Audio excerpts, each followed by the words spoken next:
Christmas of 2009, my brother gave my sister and I each a pound of green coffee and an AeroPress. I was stirring it with a wooden spoon. Didn't taste good at all. It tasted like grass.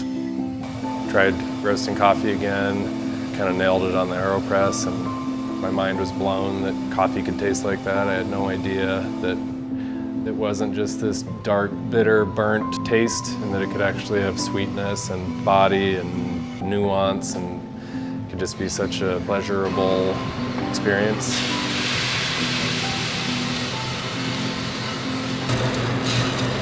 All of a sudden I'm bouncing off the walls of the rabbit hole, getting really deep.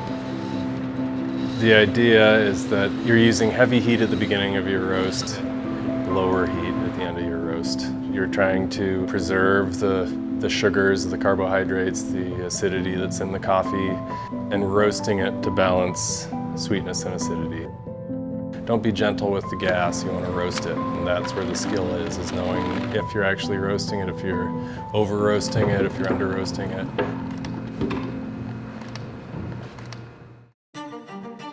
And I think the first competition I did on the Freeride World Tour was down in Mammoth.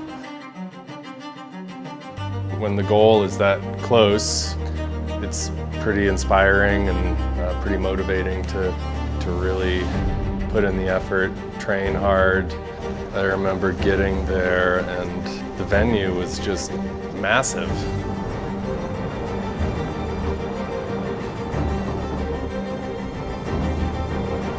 Woo! Well, there you go, showing, lashing it, everybody why he's a former Freestyle World Tour champion.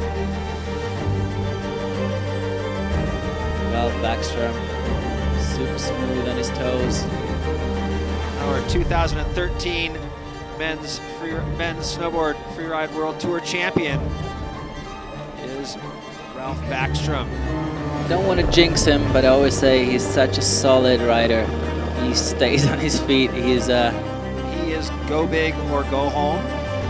Last year he had one podium finish, and after Haynes, he realized there was no way he could win the world title. And there is Ralph Backstrom already on course, taking a big jump there and going straight down the bottom. Way too much speed though. And a massive bail for Ralph Backstrom. Hopefully he's okay.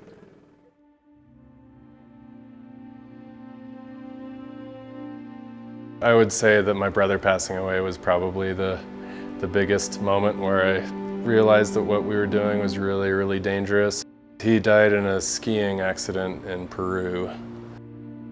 It became blatantly obvious that our lives were literally on the line. Yeah, it definitely contributed to the want to change careers. My perception of the risk that I was taking became more elevated.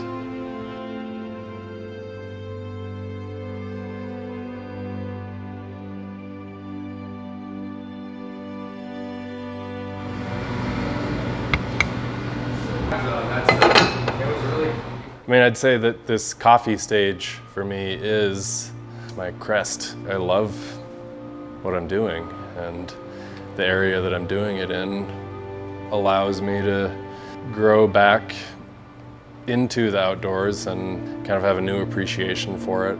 I'll be like 100% free.